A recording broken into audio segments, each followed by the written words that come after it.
Breakfast time चालू आहे का शक्तीचा? आमचा दिवसभर ब्रेकफास्ट आणि लंच असतं.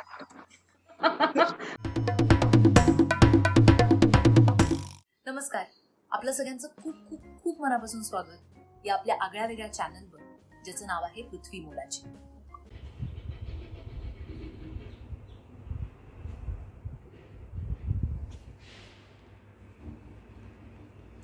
साहेब उठायच्या मूडमध्ये नाही येत.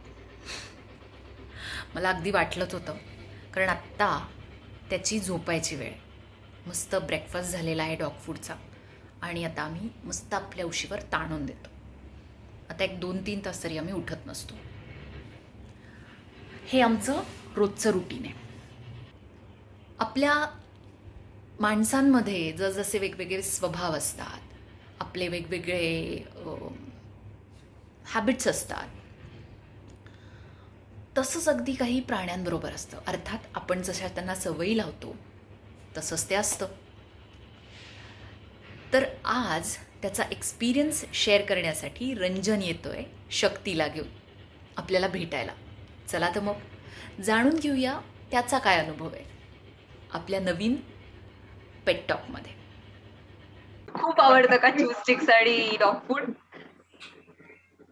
फार नाही, म्हणजे बऱ्यापैकी शक्ती ऑर्गॅनिक आहे, खूप जास्त नाही. अरे वा. घरचंच मोस्टली दूध, पोळी, वरण, भात असंच. सो अरे वा. Right now in a learning stage. म्हणजे आता तो 1 वर्षांचा आहे अच्छा. आणि बऱ्यापैकी शुद्ध शाकाहारी आहे. वागण्यात नाही शुद्ध शाकाहारी तसा. You are vegetarian? Not pure vegetarian, but yes, म्हणजे बऱ्यापैकी व्हेजिटेरियन आहे. म्हणजे काय अंड चालतं, म्हणजे एगिटेरियन आहे का असं आहे मधलं आहे? नाही, चालतं सगळंच, पण खूप अच्छा. लिमिटमध्ये. म्हणजे आम्ही त्याला फार असं नॉनव्हेज आहारी नाही केलंय. तो सगळं खातो. म्हणजे दूध, पोळी, वरण, भात, अगदी त्यापासून चिकन, मटण, अंडी, कधी गरज अरे पडली वा. तर पेट सुद्धा असतं. सगळ्याची सवय करून ठेवलेली ऑलरेडी. हो, म्हणजे कुठेच काम अडत नाही. इवन दही, ताक, आता उन्हाळा लागलाय तर दही, ताक असं सुरू झालंय. येस. म्हणजे आंबे ही खातो का? जाऊन काय? आंबे खातो का? आंबे नाही खात. खरं तर केळी खातो आणि अं, तसं ऍपल आवडतो बऱ्यापैकी. So is much more fruit friendly also. Good. बऱ्यापैकी फ्रुट्स खातो. अंगूर आवडायला लागले तेवढ्यात. काही दिवस टरबूज खाल्लं. सो वा. Depend on his mood and temperature of his body. तो किती आता म्हणजे पहिल्यापासूनच सुरू करू आता आपण, म्हणजे हे या वरवरचं झालं. तो किती छोटा असताना, म्हणजे he is adopted or you have taken him from somewhere का शक्ती इज कुठे? Not adopted. We got him from official breeder. Okay. आणि बऱ्यापैकी तो गोल्डन रिट्रीव्हर आहे. आणि साधारण तो 20 दिवसांचा होता तेव्हा आम्ही त्याला नागपूरला माझ्या घरी आणलं. पण त्याच्या ओके. पूर्वीची स्टोरी अशी की माझ्या घरी एक साधारण 14 वर्षांचा लॅब होता. आणि अनफॉर्च्युनेटली लास्ट समर ही पास्ट अवे, कारण त्याला सिव्हिअर जॉन्डिस झाला होता. आणि त्यामुळे अच्छा. He couldn't survive. आणि नागपूरचा एक्स्ट्रीम उन्हाळा त्याला तेव्हा झेपला नाही. आणि मग तो गेला. आणि मग व्हॉट लगेच वॉज हिज आम्ही, name? Sorry. So when he came, 20 दिवसांचा होता. अच्छा. आणि 20 दिवसांचा असताना पासून मग मस्त्या सुरू झाल्यात अगदी. म्हणजे नाव ही इज 1 इयर. पण त्या एका वर्षात बऱ्यापैकी खूप फिरणं झालंय. जवळपास 12,000 किलोमीटर कारने फिरलाय. त्यानंतर 2 मोठी आजारपणं कव्हर केली आहेत. एकदा टिक फिवर झालं, तर अगदी कोमा स्टेज पर्यंत जाऊन वापस अरे आला. बापरे. मग त्याच्यापूर्वी म्हणजे अगदीच आणला तेव्हा त्याला सिव्हिअर डायरिया झाला. तेव्हा त्याला परत त्याच्या आईकडे नेण्यात आलं. आय सो गेस पिल्लांना होतोच ना छोट्या, म्हणजे diarrhoea yes, is common for all the पप्स. येस. सो तेव्हा पण त्याने सर्व्हाइव्ह केलं, म्हणजे at a very extreme stage. So now he is fine. बऱ्यापैकी मागच्या 2 महिन्यात खूप छान रिकव्हरी आहे. आणि आणलं तेव्हा काही त्याच्या वेगळ्या म्हणजे अर्थात 20 डेज म्हणजे अगदीच पिल्लू होतं, त्यामुळे सवयी लावण्यापासून सगळं तूच केलं असणार आहेस. तो घरातल्यांवरच सगळं सवयी लावण्यापासून त्याला सवय होईपर्यंत. येस, मग म्हणजे सवयी हँडल कसं म्हणजे केलं तुम्ही? हो, म्हणजे माझ्या घरी आधी डॉग होता, त्यामुळे बऱ्यापैकी एक्सपिरियन्स होता. पण शक्ती आला तेव्हापासून इनिशियल स्टेज पासून मी त्याच्यासोबत होतो.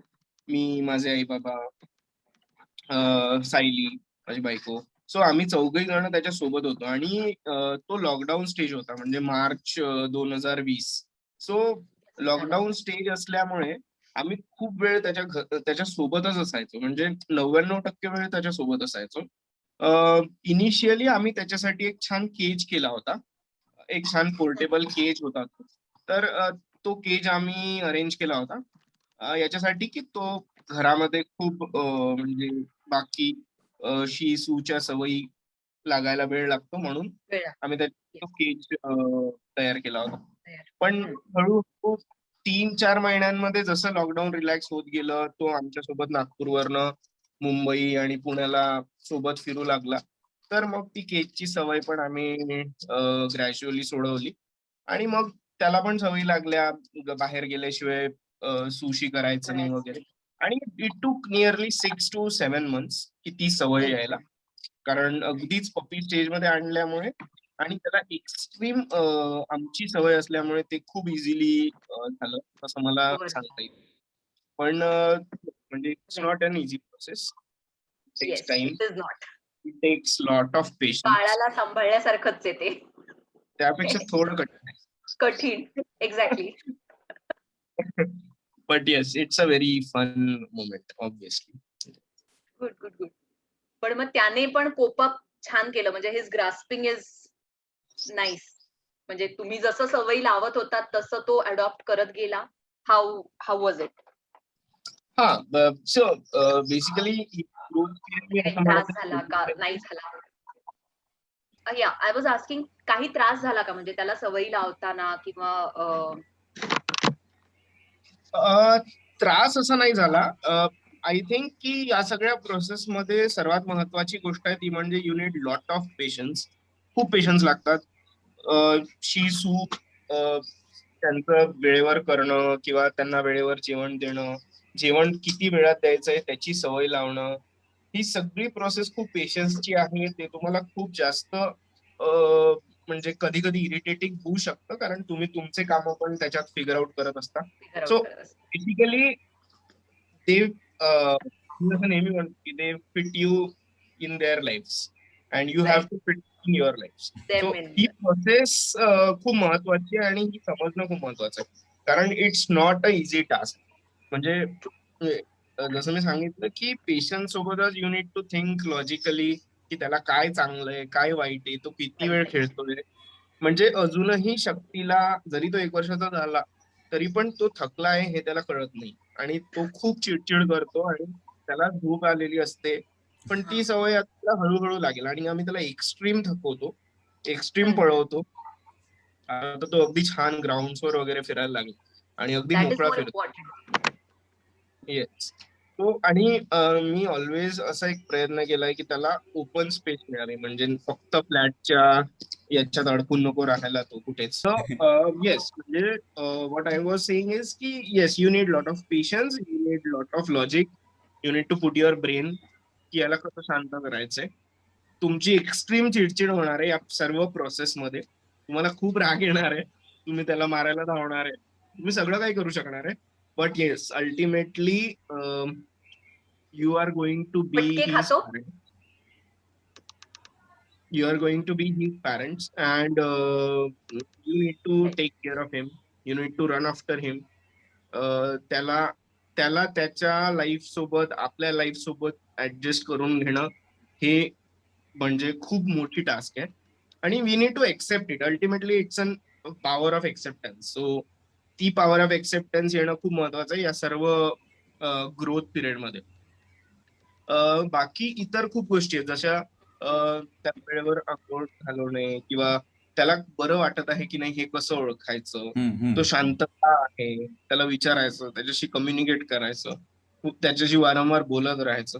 ही सगळी प्रोसेस पण खूप महत्वाची आहे. म्हणजे असं नाही की फक्त तो आला, तो आपल्यासोबत राहतोय, तो आपल्याला सांगतोय बाहेर घेऊन जायचं, असं नाही. We need to talk to him, we need to discuss. आपल्या सर्व गोष्टी त्याला कळत असतात आणि आपल्याला वाटत असतं की त्याला काहीच नाही कळत आहे.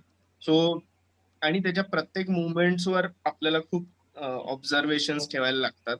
त्याला भूक लागलेली आहे हे सुद्धा तो सांगू शकत नाही. सो हे आपल्याला कळणं पण महत्वाचं आहे की त्याला भूक लागली आहे का, किंवा त्याला बाहेर जायचं आहे, किंवा तो बोर झालाय का. आता इव्हेंच्युअली शक्ती आमच्यासोबत राहून आणि मे बी खूप जास्त कॉस्मोपॉलिटियन मुंबई सारख्या वातावरणात राहून त्याला घरात जास्त आवडतं, पण हळूहळू त्याला मी अशी सवय लावली की तो बाहेर गेला तर he should enjoy more.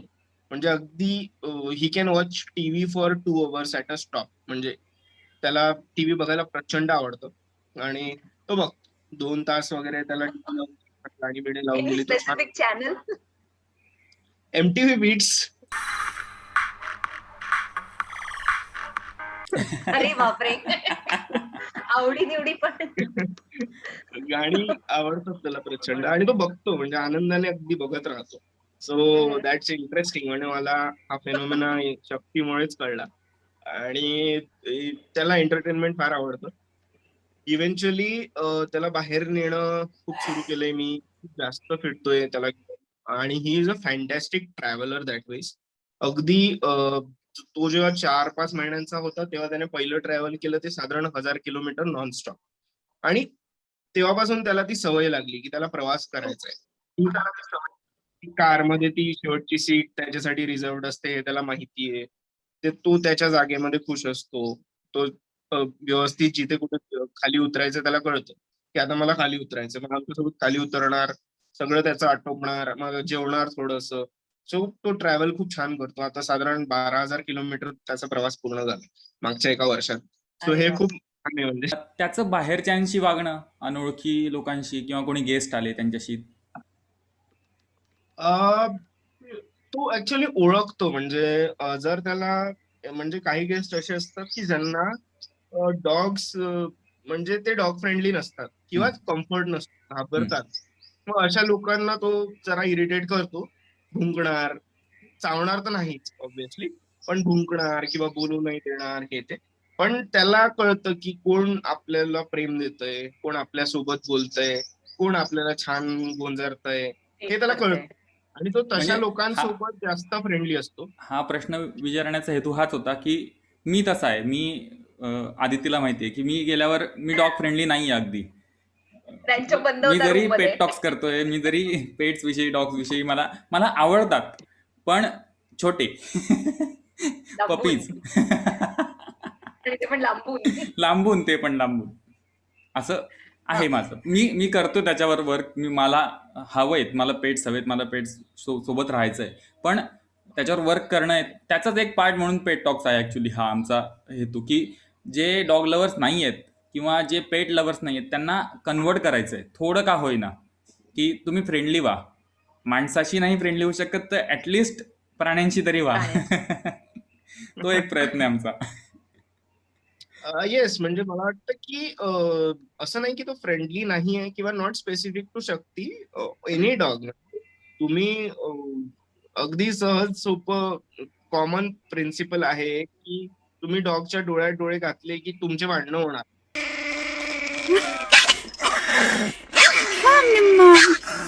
So ते जरी आपण तेवढं जरी पाळलं ना, की त्याला इग्नोर केलं, त्याच्या डोळ्यात डोळे नाही घातले कुठल्याही डॉगच्या, तर तो तुम्हाला त्रास नाही देणार किंवा तो अग्रेसिव्ह नाही होणार. आणि तुम्ही जितकं प्रेमाने त्याला जवळ गेलं, जरा डोक्यावरनं हात फिरवला, मला नाही वाटत कुठला डॉग असा लगेच अंगावर चढतो आणि चावायला वगैरे लागतो. असं काही होत नसतं. So you also should understand it की ही प्रोसेस काय आहे. बेसिकली आपण जेव्हा अशा घटना ऐकतो की रस्त्यावरचा कुत्रा चावलाय वगैरे वगैरे, तर त्याच्यात कुठे दिवसाची पण चूक असते की आपण त्याला काही त्रास देतोय किंवा हिस्ट्री आपण असते. त्याला कुठेतरी एक पिन पॉइंट देतोय की भाई म्हणजे इथे चुकलंय किंवा तू कशाला माझ्या अंगावर आला, आपण दगड मारतो, आपण डॉग दिसला की पळतो. सो हम्म. हे पळतो चुकीचं पळतो. आहे. आमच्या पण सोसायटीमध्ये अशी लोक आहेत की जे डॉग आमच्या हातात असून, त्याची लीश आमच्या हातात असून ते त्याच्यापासून दूर पळत असतात, आणि आम्ही काहीच बोलत नाही त्यांना, की म्हणजे आम्ही काय बोलणार आता त्याच्यावर, की आम्हाला माहिती आहे आमचा डॉग कंट्रोलमध्ये आहे, तो करत. But yes, it's a process of understanding pets or dogs or any animal. म्हणजे अगदी बोक्या पण तुमच्यावर झडप घालू शकतो जर बरोबर. तुम्ही जे त्याच्यासोबत फ्रेंडली नसाल तर. So it's a process. आणि त्याचं इतर डॉग्स बरोबरचं तू जेव्हा बिहेवियर. फिरवायला नेतोस हा, मी आता तेच विचारणार होते actually. येस. सो शक्ती असा फार अग्रेसिव्ह नाहीये, म्हणजे मुळातच तो अग्रेसिव्ह खूप कमी आहे. त्याला डॉग्स खूप आवडतात, दुसरे डॉग्स खूप आवडतात, मेल फिमेल सगळे. म्हणजे अगदी ते दिसले की त्याला जवळ जाणार, शेपूट बिपूट हलवणार आणि मस्त छान खेळणार वगैरे. बट असं नाही की तो नेहमीच तसा करेल. इव्हेंच्युअली एक्सपेक्टेशन त्याच्या असतात की त्या डॉगने पण त्याला तेवढंच प्रेम करा. प्रेम द्यावं. पण डॉग मे बी नेहमी तसा नसेल. तर आता त्याचं आमच्या सोसायटीमध्ये एक डॉबरमॅन आहे, त्याच्याशी छान मैत्री होऊ लागली. आता डॉबरमॅन सोबत आपलीच मैत्री खूप लवकर होत नाही, पण त्याची झाली. सो ते खूप प्रेमाने राहतात, ते दिसले एकमेकांना की छान भेटतात वगैरे, असं काही झडप वगैरे घालत नाही. सो चालत नाही. म्हणजे मला तरी म्हणजे असं खूप अग्रेसिव्ह कधी नाही. एक दोन वेळा नक्कीच झालाय, पण तेव्हा त्याला कमी कळायचं. आता त्याला जरा खूप डॉग सोबत भेटलाय, तर त्यामुळे खूप गोष्टी कळायला लागल्या. इझी अल्फा मेल का अजून असं असं डिफरन्शिएट नाही झालेलं? कारण त्यांच्यात सुद्धा अग्रेसिव्ह आणि डॉमिनेटिंग पर्सनॅलिटीज त्यांच्यात पण असतात. So easy kind of that or easy just submissive, की दुसऱ्याने मला प्रेम दिलं, मी पण त्याला प्रेम देणार. नाही, ही इज बऱ्यापैकी सबमिसिव्ह. म्हणजे असं काही नाही की he is very sharing of love आणि ते सगळं तसंच आहे त्याचं, अगदी माणसांसोबत पण आणि बाकी डॉग सोबत पण. काय नाही. कॅट सोबत एवढं नाहीये. म्हणजे कॅट अच्छा. सोबत he is not at all good. ते नॅचरल आहे. बट ते ग्रॅज्युअली होईल. होय. I am hoping so. माझा प्रश्न होता की 4 जण असता तुम्ही आता त्याच्याबरोबर सारखे लास्ट इयर पासून, पण त्याचा असा कोणीतरी एक माणूस असतो ना घरातला की whom he can tell anything, म्हणजे त्याला काय हवंय ते त्याच माणसाला कळतं असं त्याला वाटतं. तो कोण आहे तुमच्या सगळ्यांपैकी? मला वाटतं पहिली 6 महिने मागच्या वर्षीचे, आणि कारण तो घरी होता, आई बाबा होते. आता पुण्यात असताना आई बाबा नागपूरला आहेत, पण आता आम्ही बऱ्यापैकी आमचं दर 2 महिन्यांना घरी जाणं असतं. So he travels with us. पण त्याला इव्हेंच्युअली म्हणजे मी त्याच्यासोबत 100% वेळा असतो. म्हणजे मुळातच माझं काम घरून असल्यामुळे म्हणा किंवा मी सतत त्याच्या सोबतच असतो. तो त्याच्यासाठी म्हणजे तो काही पण असलं की नक्की माझ्याजवळ पहिले येणार, हे त्याचं ठरलेलं आहे. I am not taking the credit, but yes, ते त्याला आहे की आता घरी हाच राहणार आहे. सो आणि तो मला ऑलमोस्ट सगळं कम्युनिकेट करतो, आणि मला ते आता त्याच्यासोबत राहून राहून त्याची भाषा कळते, आणि त्याचे प्रत्येक मुवमेंट आता मला माहिती आहे. पुढच्या मुवमेंटला हा काय करणार आहे, काय ऍक्शन होणार आहे. तो ते पण एक आहे. बट दॅट वेज आई बाबा यांच्यासोबत, सायली सोबत तो तितकाच फ्रेंडली आहे. बट येस, म्हणजे 100% टाइम जो घरात कम्युनिकेशन राहणार तो वाईज. त्याला सांगणार. कारण तुम्ही बाकी लोक तर पूर्ण वेळ नसतात घरात, मग त्याला असं होऊन जातं की आता मी कोणाला सांगणार. सो हे एक थोडं आहे त्याचं. कशा वेनी कम्युनिकेट करतो तो, म्हणजे इज एनिथिंग पर्टिक्युलर हॅबिट, किंवा त्याला काही हवं असेल पर्टिक्युलरली, समजा भूक लागलीये किंवा तहान लागलीये, तर तो कसं पर्यंत येस, कसं म्हणजे पोहोचतो? आता सपोज त्याला त्याचं सकाळी बऱ्यापैकी रुटीन फिक्स्ड असतं. सकाळी 6:30-7ला माझ्यासोबत फिरून आलं की त्यानंतर त्याचं दूध आणि ते सगळं जेवण वगैरे झालं की त्याला 11 वाजतापर्यंत तो बऱ्यापैकी झोपतो, 11-12 वाजेपर्यंत. आणि त्यानंतर मग त्याला आता मी टीव्ही लावून देतो, तो टीव्ही बघतो, माझं काम माझं चालू असतं. माझ्या लेवल्सवर. पण तो मग येतो आणि त्याला जरा काहीतरी पोळी खायची किंवा काही म्हणजे काहीतरी हवंय बेसिकली. मग तो येतो, त्याची खेळणे ठरलेली आहेत, घरात जवळपास 20 चेंडू पडलेली आहेत. जो त्याचं खेळणं सुरू असतं, तो चेंडू आणून देतो, मग आपण ते खेळायचं, थोडा फेकायचं इकडे तिकडे. सो त्याला जरा रिलॅक्स केलं 5-10 मिनिटं की परत तो जाणार, पोळी खाणार आणि झोपणार. सो हेच त्याचं शेड्यूल असतं जनरली. आणि मग 5:30 वाजले की त्याचा वेळ फिक्स्ड आहे. 5:30 वाजले की तो अगदी शेपूट हलवत येणार आणि चला आता फिरायला, आपली वेळ आता झाली आहे. जायचंय सो तुम्ही तुमचे कामं सोडा आणि मला घेऊन चला. सो उरका आता. हा, म्हणजे तुमचं कितीही महत्वाचं काम असलं आणि तुम्ही कुठल्याही बोर्डचे डायरेक्टर असले तरी मला माझी फरक वेळ पडत झालेली नाही. आहे. सो सो येस, म्हणजे तर ही नोज आणि ही कम्युनिकेट्स दॅट वेज. आणि फार असं म्हणजे कुठे प्रॉब्लेम येतोय की त्याला वाटलं की आता बरं नाही वाटत आहे, तर त्याचे ऍक्शन्स फिक्स आहेत. म्हणजे खूपच झोपून राहणार, उठणारच नाही 10 आवाज दिले तर वगैरे. तो म्हणजे ते कळतं. सो असंच आहे. ओके. त्याचे काही मूड स्विंग्स असतात का? म्हणजे generally I have observe personally की सीझन जेव्हा चेंज होतो, समर टू रेन सुरू होतात किंवा विंटर सुरू होतो, तर तेव्हा त्यांचं पण शेड्यूल थोडंसं नाही म्हटलं तरी डिस्टर्ब होतं किंवा वेदरमुळे त्यांच्या शरीरावर पण तसा परिणाम होत असणार आहे कुठेतरी. सो तसे काही मूड स्विंग्स किंवा त्याच्या हॅबिट्स काही त्या हिशोबाने चेंज होतात का? हॅबिट पेक्षा मला वाटतं फूड हॅबिट्स खूप जास्त चेंज होतात. आणि ते आपल्याला लक्ष देणं खूप गरजेचं आहे. कारण आता म्हणजे जसं आपण आता समर टू रेनी सीझन जातोय, मान्सून सुरू होतील आणि इव्हन पुण्यात आत्ताच पाऊस सुरू झालाय. पण त्याच विदर्भात किंवा मराठवाड्यामध्ये एक्स्ट्रीम ऊन पडतंय. आणि आम्ही आता मागच्या आठवड्यामध्ये मी आणि शक्ती जेव्हा प्रवास करत होतो, तर त्याला एक्स्ट्रीम आणि पुण्यात आल्यावर तो एक्स्ट्रीम थंड वातावरणात आला, त्याच दिवशी पाऊस पडला.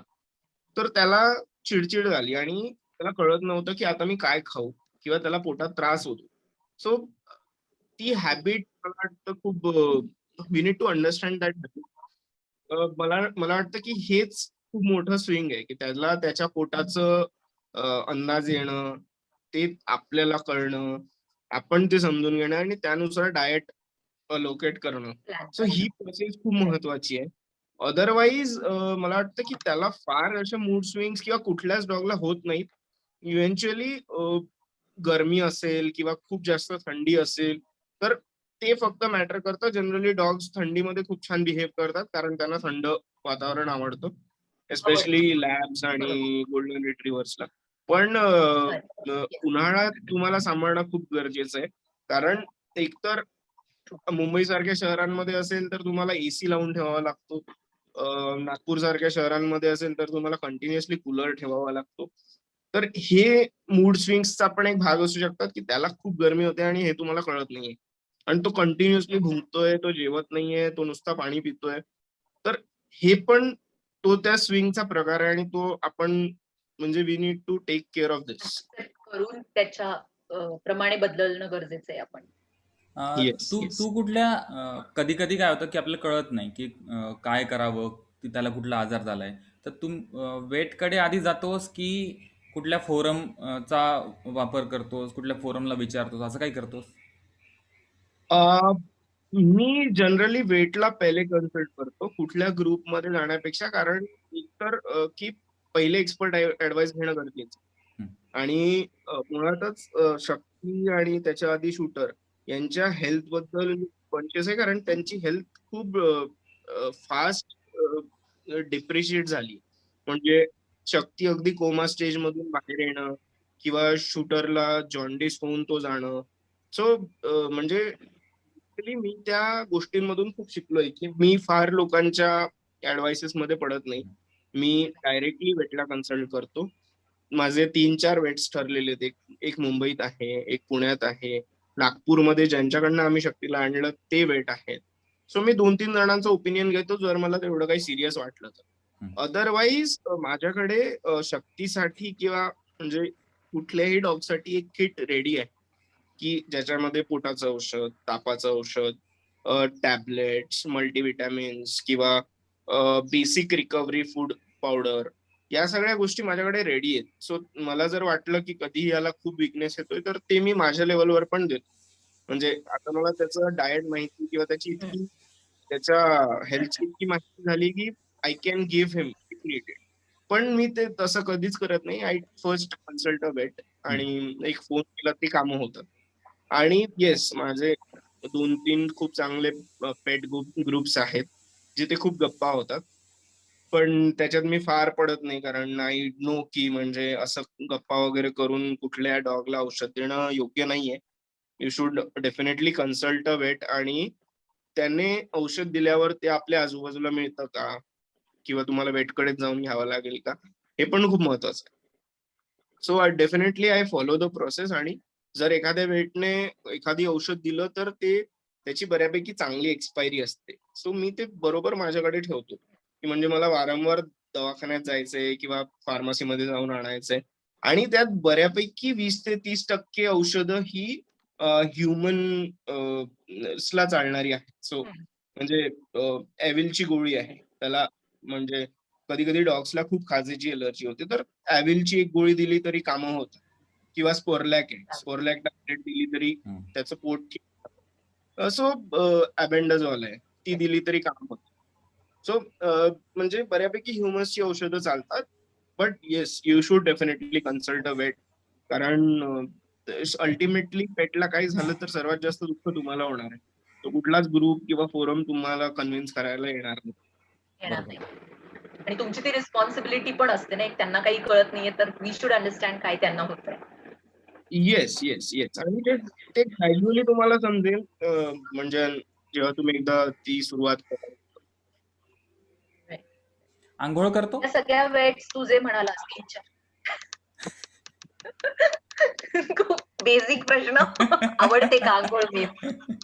That is more important. अंघोळ करतो पेक्षा आवडते का? हा, आवडते का? त्याला अंघोळ आवडते, येस. म्हणजे ही लव्हज इट. पण मी फार म्हणजे घरी अंघोळ करत नाही. काही प्रोफेशनल ग्रूमिंग सेंटर्स आहेत, सो मी तिथे नेतो त्याला आणि तिथेच करवून घेतो. त्याचे 2-3 कारण आहेत. एक तर त्यांच्याकडे खूप चांगले युटिलिटीज असतात आणि ते फार पैसे घेत नाहीत. म्हणजे असं नाही की खूप म्हणजे एका अंघोळीचे फार ₹5,000 वगैरे घेतले. आमच्याकडे काही असे ग्रूमिंग सेंटर्स आहेत, ते अगदी ₹200-300 पण पेटची चांगली अंघोळ करून देतात. बट येस, खूप जास्त अंघोळ करणं पण पेटसाठी धोकादायक आहे. सो मी शक्तीची अंघोळ फार तर एक 15 ते 20 दिवसांमध्ये एकदा वगैरे करतो. आणि अ, कारण मुळातच तो असा खूप डर्टी होत नाही किंवा मातीत खेळत नाही. ते बऱ्यापैकी मॅनेज होऊन जातं आणि इट वर्क्स. म्हणजे मला तरी खूप जास्त हे नाही. पावसाळ्यांमध्ये खूप काळजी घेतो. म्हणजे पॉज मध्ये माती अडकणं, त्याच्यामुळे टिक्स होणं, या सगळ्या गोष्टींची काळजी खूप घ्यावी लागते. आणि तो फार त्रास देत नाही अंघोळीला. ही एन्जॉयज, म्हणजे त्याला आवडतं छान थंड थंड. अरे वा. अंघोळीवरनं आता विषय निघालाच आहे, तर आता सगळीकडे जसं सांगतायत सारखे हात धुवा, तुम्ही हात धुवा, सॅनिटाईज करा. सो ड्युरिंग दिस स्टेज त्याची हायजीन काय पाळली जाते? म्हणजे आपल्याला तर आता खाली नेणं भाग आहे त्यांना, म्हणजे घरात तर they can't stay for ever. तर खाली रस्त्यावर फिरवून आणणं किंवा असं तर होतच. तर ते होऊन परत घरात आपण जेव्हा येतो, तेव्हा त्याची काही म्हणजे तसं काय पाळलं जातं किंवा काय how do you take care of it? I think मी फार शक्तीला असं सोशल याच्यात नेत नाहीये जनरली. आता काही दिवस तरी अजिबात नाही. म्हणजे की जिथे लोकांचा संपर्क येतोय असं फार होत नाही. आणि त्याची हायजीन मला वाटतं की त्याच्यामुळे आपल्याला कोरोना नक्कीच नाही होणार. सो हे अनेक रिसर्चेस झालेत या आणि त्याच्यावर बरीच चर्चा लास्ट झाली आहे. इयर खूपच ते सगळीकडे हा. अ, आणि झालं होतं. बेसिकली त्याचा एक प्रॉब्लेम असा आहे की काही लोकांनी याचा अर्थ असा काढला की डॉग्सला गेली अनेक वर्षे कोरोना व्हॅक्सिन नावाची व्हॅक्सिन दिल्या जाते आणि ती इयरली व्हॅक्सिन असते. सो ती व्हॅक्सिन वरनं काही लोकांनी असं इंटरप्रिट केलं की हा कोरोना आणि ती व्हॅक्सिन याचा काही संबंध आहे वगैरे, असं काहीच नाही. सो बेसिकली कोरोनाची खूप जुनी व्हॅक्सिन आहे आणि ती कोरोना बियर डॉग्सला पण अनेक आहे. वर्ष माणसं पित आहेत गेली कित्येक वर्ष. हो.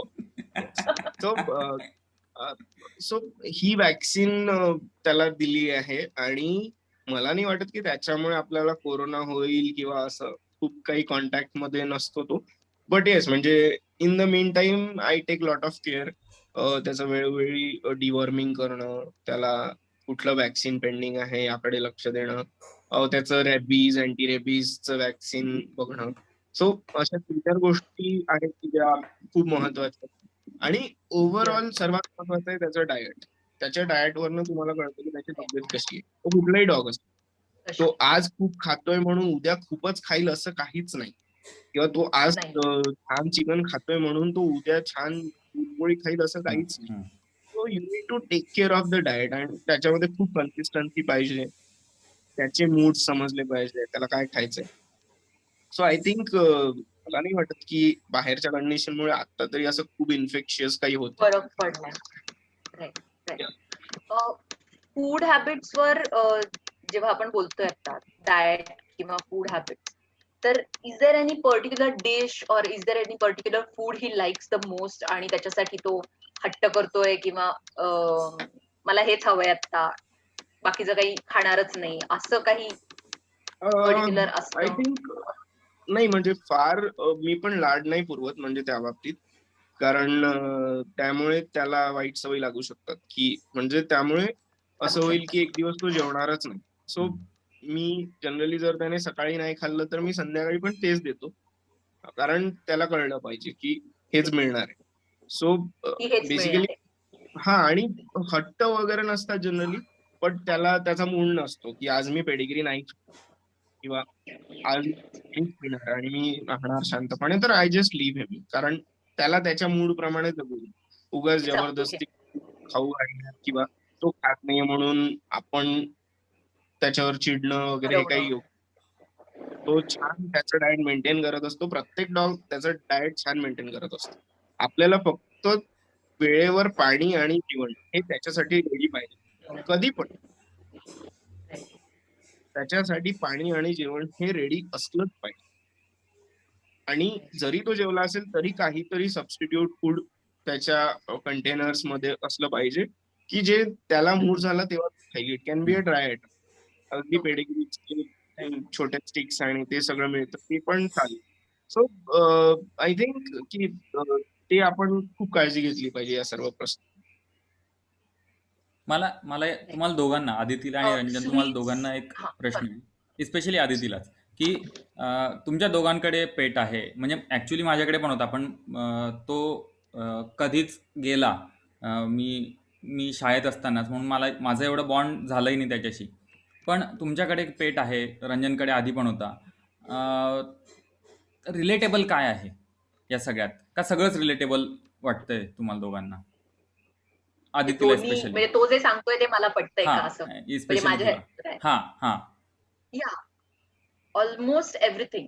ऑफकोर्स आता जसं 2 माणसं वेगळी असतात तसे 2 डॉग्स पण वेगळे असतात. हा. आपण जसं त्यांना ग्रूम करतो, जशा सवयी लावतो त्या घरात, त्या घराचं वातावरण, त्याप्रमाणे ते स्वतःला मोल्ड करून घेतात. या ऑफकोर्स चेंज होतात. बट येस ऑफकोर्स जसं रंजन म्हणाला तसं पण आता काही गोष्टींमध्ये डिफरन्स जाणवतो मला. जसं ही सेड शक्ती खूप डॉग फ्रेंडली आहे किंवा ही इज व्हेरी सबमिसिव्ह किंवा ही इज फ्रेंडली. तसं रॅन्चोच्या बाबतीत I can't guarantee. He is alpha male आणि तो एवढं असं पिल्लू होतं, आम्ही त्याला वेटकडे घेऊन गेलो होतो, तो ग्रेट डेनवर भुंकत होता. म्हणजे आपण एवढे आणि आपण कुणावर भुंकतोय.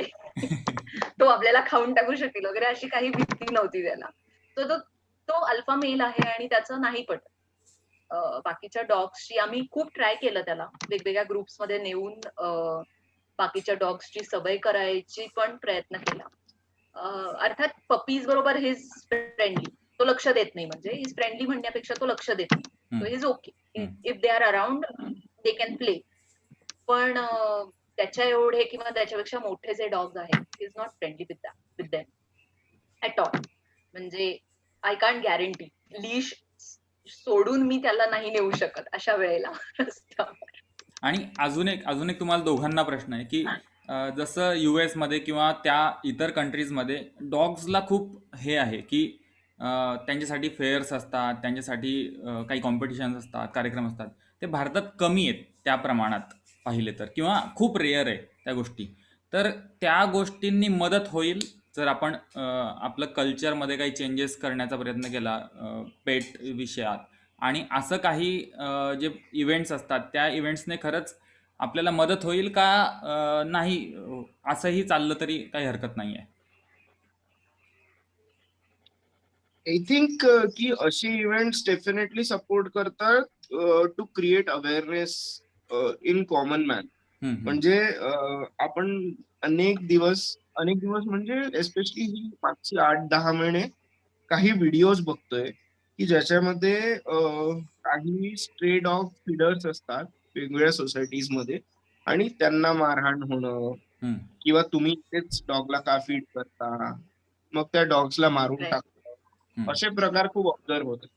सो आय थिंक या सगळ्या फोरम्स मधून किंवा अशा ज्या फेअर्स असतात, डॉग शोज असतात, हे that can be a awareness medium to such public. But होतं असं की असे डॉग फेअर्स हे जनरली खूप महाग असतात. म्हणजे तिथे एंट्री फीस असते खूप, एस्पेशली भारतात. आणि मी तरी म्हणजे पुण्यात, मुंबईत आणि नागपूरमध्येच हे बघितलंय, बाकी तर छोट्या शहरांमध्ये तर नक्कीच नाही. नाहीच. पण हे अवेअरनेस मीडियम असणं खूप गरजेचं आहे, कारण ज्या लोकांच्या डोक्यामध्ये आहे की डॉग्स जवळ असले आणि ते अटॅकच करतात, ते चावतातच, तर त्या स्ट्रे डॉग फीडर्सला याच्यामुळे मदत होते, किंवा त्याच्यातून चांगला एक पॉझिटिव्ह अवेअरनेस क्रिएट होऊ शकतो. तर मला वाटतं की अशा फेअर्सची नक्कीच गरज आहे, पण it should not be just like की म्हणजे एकदम हाय क्लास सोसायटीसाठीच ते अफोर्डेबल आहे, इतर लोकांना ते अफोर्डच होऊ शकत नाही. सो त्याच्यासाठी ते कॉमन पब्लिक साठी खूप महत्वाचं आहे, कॉमन सिटीजन साठी खूप महत्वाचं आहे टू अंडरस्टँड द फिलिंग. गरजेचं. किंवा म्हणजे आता तरी कॅट्स ऍज पेट म्हणून खूप एक्सेप्टन्स आलाय, पण याच्यापूर्वी अनेकदा आपल्या घरांमध्ये मांजरी येऊन दूध पिऊन जायच्या, पण आपण काही लगेच मांजरींना मारून वगैरे नाही हो. टाकायचं. सो म्हणजे गोष्टी चेंज झाल्यात, फक्त एवढंच की आता लोकांच्या घरी असतात आणि पूर्वी आपल्या घरातून त्या येऊन जायच्या, घाण करून जायच्या. सो पण त्यामुळे आपण काही लगेच इतक्या अग्रेसिव्हली त्या गोष्टी घ्यायचो. पण मागच्या 8-10 महिन्यांमध्ये ही गोष्ट नक्कीच एकदम स्पष्टपणे दिसायला लागली की आपल्या सोसायटीला खूप गरज आहे अशा अवेअरनेस कॅम्पेन्सची, की जिथे कॉन्फ्लिक्ट होणार नाही दोन लोकांमध्ये किंवा त्यांच्या व्ह्यूज मध्ये.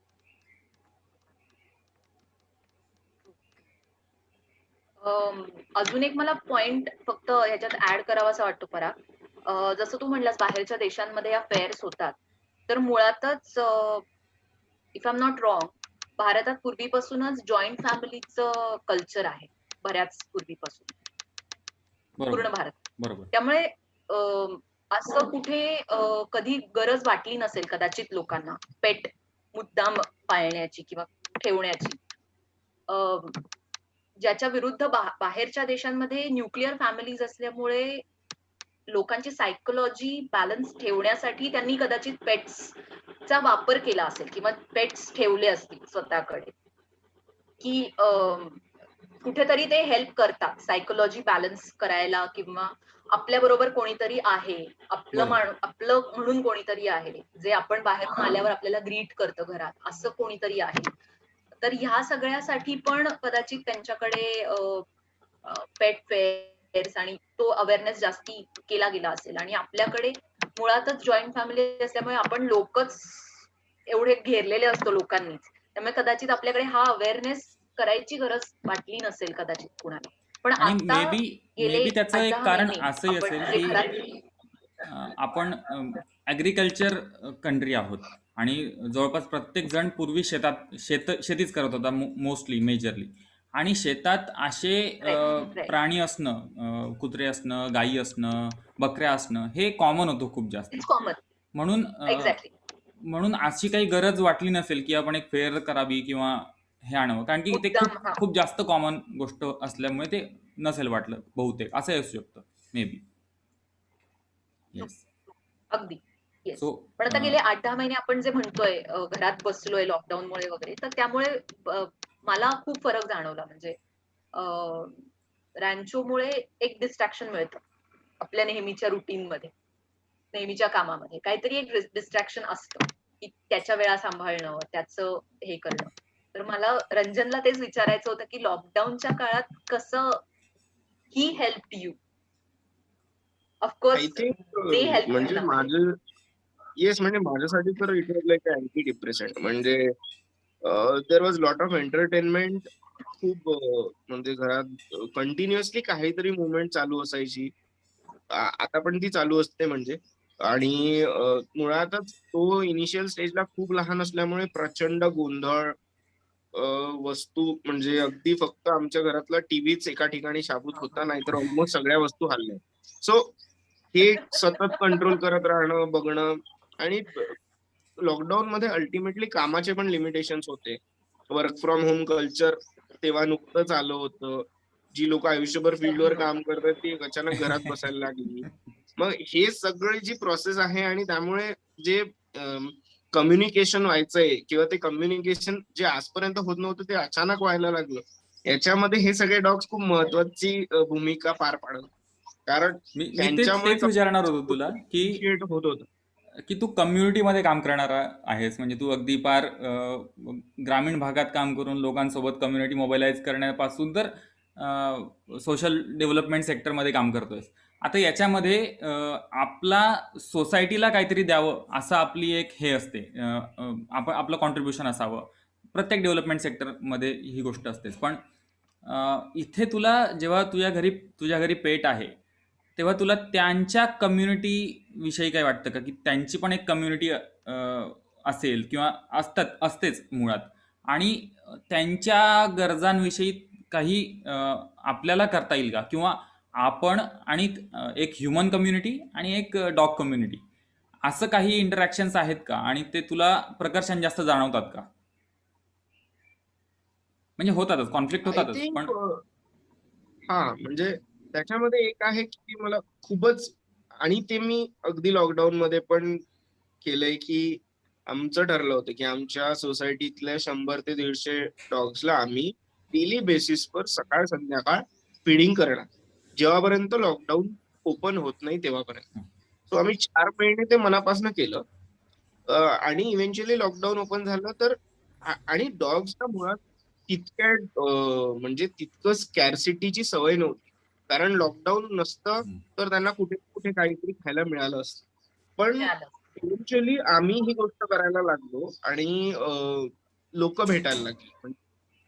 लॉकडाऊन मध्ये 2 जण फिरतायत टू व्हीलरवर, आणि काहीतरी त्यांच्या हातामध्ये एक गंज आहे आणि त्याच्यामध्ये अन्न आहे, आणि आम्ही ते जाऊन फीड करतोय, आणि लोकांना हे दिसायला लागलं. इव्हेंच्युअली लोक आमच्या सोबत जुळायला लागली. त्यानंतर एक फॅब लॅब नावाची एक ऑर्गनायझेशन आहे. त्यांनी दे आर बेसिकली फॅब्रिकेटर्स. तर एक स्टार्टअप आहे, आणि त्यांनी आम्हाला मदत केली आणि त्यांनी आम्हाला सांगितलं की आम्ही तुम्हाला एक 25 वॉटर पॉट्स बनवून देतो, आणि ते तुम्ही वेगवेगळ्या तुमच्या डॉग्स साठी प्लेस करा. आणि त्यानंतर लक्षात आलं की ते पॉट्स आम्हाला मिळालेले आहेत, आणि 1 आठवडा 1.5 आठवडा तिथे लोक स्वतःहून येऊन पाणी वगैरे टाकतात. आणि आम्ही ते अशा ठिकाणी ठेवले होते की जिथनं सोसायटीज जवळ आहेत किंवा जिथनं लोकांना पाणी टाकणं सोपं जाईल. मग आम्ही सोसायटीज मध्ये ऍड्रेसेस दिले की इथे इथे पॉट ठेवलेला आहे आणि तुम्ही प्लीज सपोर्ट करा. आणि लोकांनी त्याला सपोर्ट केला, आणि डॉग्सला, गाई म्हशी यांना पाणी मिळत राहतं. मग अशी लोक मिळत राहणं खूप गरजेचं आहे. पण त्याच्यात अशी पण लोक मिळाली की ज्यांनी 25 पैकी 10 पॉट्स गायब केली, आणि त्याचं काय केलं मला नाही माहिती.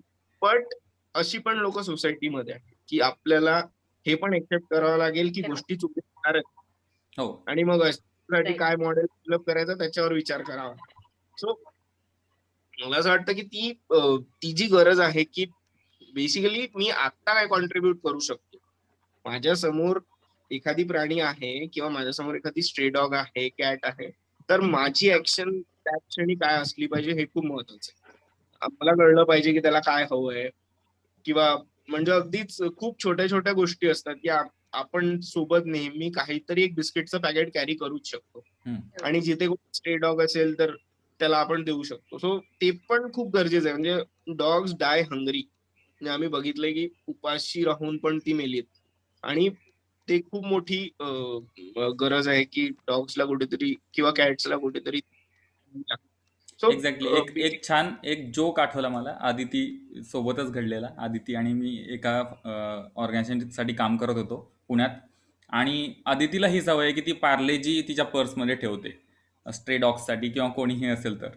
तर सोबत आमचा एक कलिग होता, आमचा मित्र, खूप चांगला मित्र आहे, आणि त्याला ते बिस्किट दिसले आणि ही म्हणाली ते कुत्र्यासाठी आहे, ते तू नको खाऊ. तो म्हणाला मी पण कुत्राच आहे, मलाही दे. सो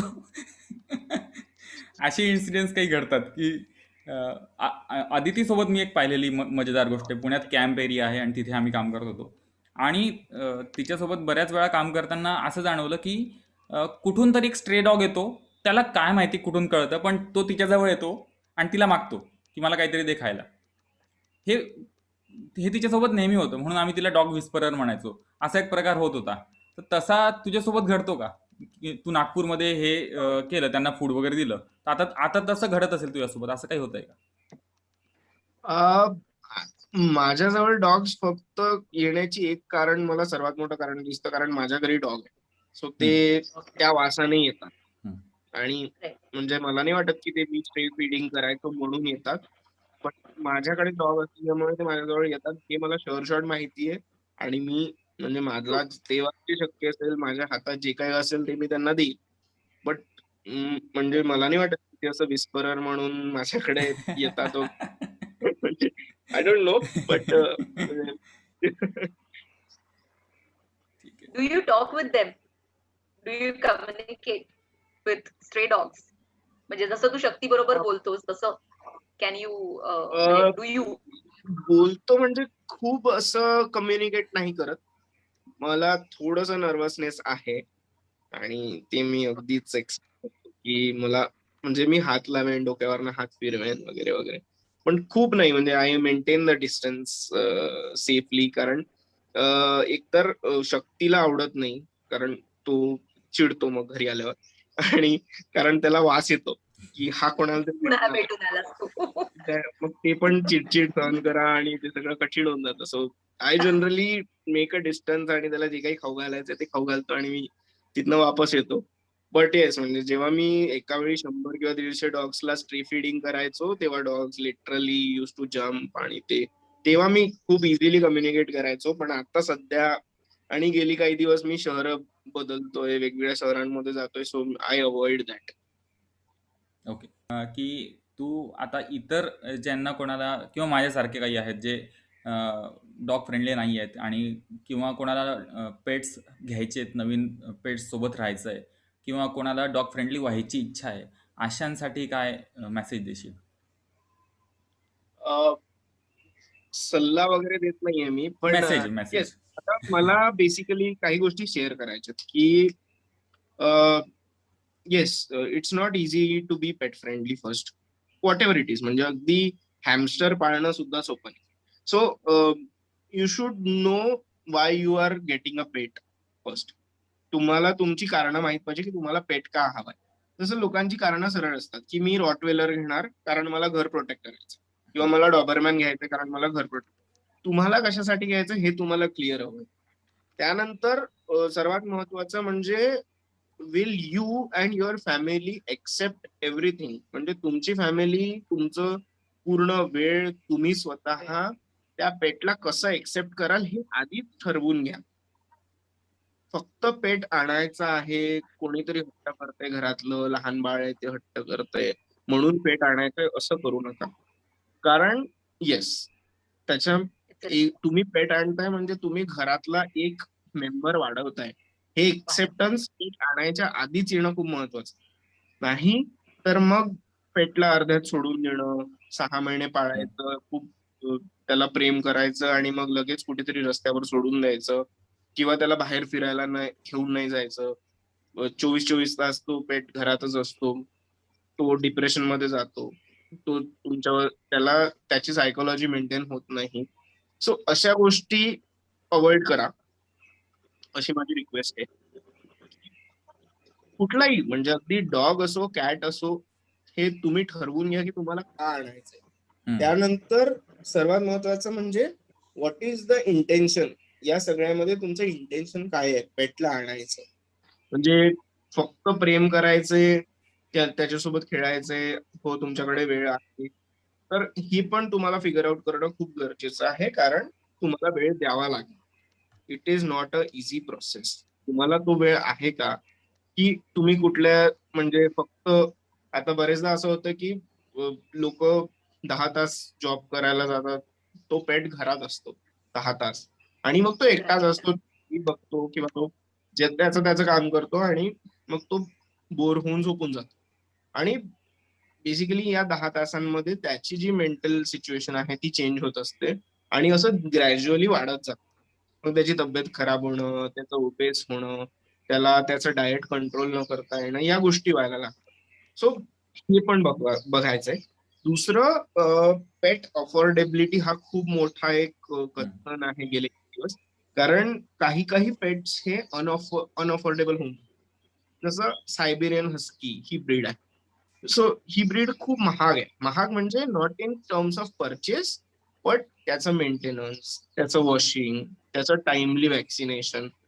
सो हे पण तुम्हाला कसं अफोर्ड करताय ते पण बघायला पाहिजे. कारण गव्हर्नमेंट हॉस्पिटल्स किंवा गव्हर्नमेंट वेटरनरी हॉस्पिटल्स अगदीच घराच्या जवळ नसतात किंवा ते रिचेबल नसतात. सो गव्हर्नमेंट हॉस्पिटल्समध्ये खर्च खूप कमी येतो, पण तुम्ही तिथपर्यंत जाणं, त्या डॉगला घेऊन जाणं वेळोवेळी, ही खूप टिडियस प्रोसेस आहे. तर मला वाटतं की या गोष्टी तुम्ही पेट घरात आणतानाच विचार करून घ्याव्यात, ज्यामुळे मग घरात आणल्यावर त्याला अर्धवट सोडून आणि त्याचं पूर्ण आयुष्य बदलवण्यात काही अर्थ नाहीये. कारण आम्ही अशा अनेक फॅमिलीज बघितल्यात की ज्या आणतात, पहिले 1 वर्ष खूप छान एन्थुझियाझम असतं, आणि मग खूप छान फोटोज काढतात, सेल्फीज काढतात, आणि खूप छान होऊन जातं सगळं, आणि लगेच मग 1.5 वर्षात त्याला कुठेतरी अबॅन्डन करून सोडून देतात, आणि त्याची लाईफ मिझरेबल करतात. So don't do that. म्हणजे मी सरळ सांगतो की असं करू नका, कुठलाही असो, म्हणजे अगदी. कारण अल्टिमेटली तुम्ही त्याला आणता, पण त्याच्यासाठी तुम्हीच फॅमिली असता. हम्म. सो तो कुठेच नाही जाऊ शकता नंतर, त्याला बाहेरचे डॉग्स एक्सेप्ट करत नाही. सो अडॉप्शन हा एक ऑप्शन आता गेले काही दिवस खूप जास्त ट्रेंडिंग आहे. सो जर असं कोणाला आता अडचण येत असेल तर go for adoption, find a nice family जिथे त्याला एक्सेप्ट करतील. हम्म. आणि फक्त एवढंच नाही, तर ती फॅमिली कशी आहे, ते खरंच याच्यापूर्वी त्यांनी कुठला पेट पाळलाय का. सो हे सगळं बघून पण तुम्हाला विचार करावा लागेल. सो आय डेफिनेटली फील की it's not a easy decision whether to get a cat or a dog. आणि सर्वात महत्वाचं म्हणजे की ब्रीड कुठली घ्यायची हे आधीच ठरवून घेणं गरजेचं आहे. जसं माझ्या घरी लॅब होता, आणि आता माझ्या घरी गोल्डन रिट्रीव्हर आहे. सो हे दोन्ही डॉग्स साठी हे फॅमिली फ्रेंडली डॉग्स आहेत, पण त्यांची मुवमेंट काय असणार आहे, किंवा ते कितीही काही झालं तरी ते चावणार नाही, हे मला माहिती. हम्म. ते मग ते अगदी माझ्या आईला सांभाळू शकतात, किंवा कुठे बाहेर जायचंय तर ते व्यवस्थित वागू शकतात, ते उगाच कोणाला चावणार नाही, कुठे पळणार नाही. हम्म. सो मला माहिती आहे की हे फ्रेंडली आहे. सो बेसिकली ही प्रोसेस सगळ्यांनी समजून घेणं गरजेचं आहे before getting into pet parenting. मला पण ऍक्च्युली खूप मस्त वाटलं बोलून. सो सिमिलर लाईन्सवर आहेत माणसं काम करणारी पण, आणि it was wonderful talking to you. तू 100-101 कुत्र्यांना फीड करत होतास हे नव्याने कळलं. So it's great job actually. Kudos to that. Thank you so much. Yes, आणि मस्त मला पण वाटलं. खूप मजा आली. मला पण खूप मजा आली. आणि येस, म्हणजे आपण याच्याबद्दल बोलत राहायला पाहिजे. आणि मी तर सगळ्यांनाच रिक्वेस्ट करतो की असे वेबिनार्स किंवा असे सेशन झाले पाहिजेत की जे लोकांपर्यंत शेअर झाले पाहिजे. तर कुठेतरी आपण we can be part of some change to change the psychology of people and pets. Yes. So so thank you so much. आणि सगळ्यांना सांगतो की आता रंजनने जसं सांगितलंय तसंच आपण पेट टॉक्सची मोठी सिरीज करणार आहोत. वेगवेगळे पेट्स, डॉग्स, कॅट्स, हॉर्सेस, सगळेच प्रकारचे पेट्स करणार आहोत. तर आपल्या चॅनलला सबस्क्राईब करा, लाईक करा आणि हा व्हिडिओ आवडला असेल तर शेअर करा आणि लक्षात ठेवा बेल आयकन तो दाबा नक्कीच. आणि ज्यांना डॉग्स विषयी आवड आहे, पेट्स विषयी आवड आहे, त्यांनी कॉल ऑफ द वाईल्ड नावाचा एक मूवी आहे, मागच्याच वर्षी आलेला आहे. खूप छान मूवी आहे, तो बघा. तो हॉटस्टारवर उपलब्ध आहे, तो वेगवेगळ्या स्ट्रीमिंग्सवर पण उपलब्ध आहे. नक्की बघा, तुम्हाला अजून पेट्सच्या लाईफमध्ये अजून खोलात जाता येईल आणि छान समजेल की पेट्सची लाईफ कशी असते. सो आणि तुमच्या पेट्सची अजून काय काय नावं आहेत ती कमेंट बॉक्स मध्ये पण टाका. आम्हाला पण कळू देत कुठली कुठली नावं आहेत तुमच्या पेट्सची आणि पेट्स कुठले कुठले आहेत. येस. आणि तुमच्यापैकी कोणाला जर पेट टॉकमध्ये सहभागी व्हायचं असेल, आमच्याशी गप्पा मारायच्या असतील, तर आम्हाला मेल टाका. आमचा मेल ID खाली दिलेला आहे.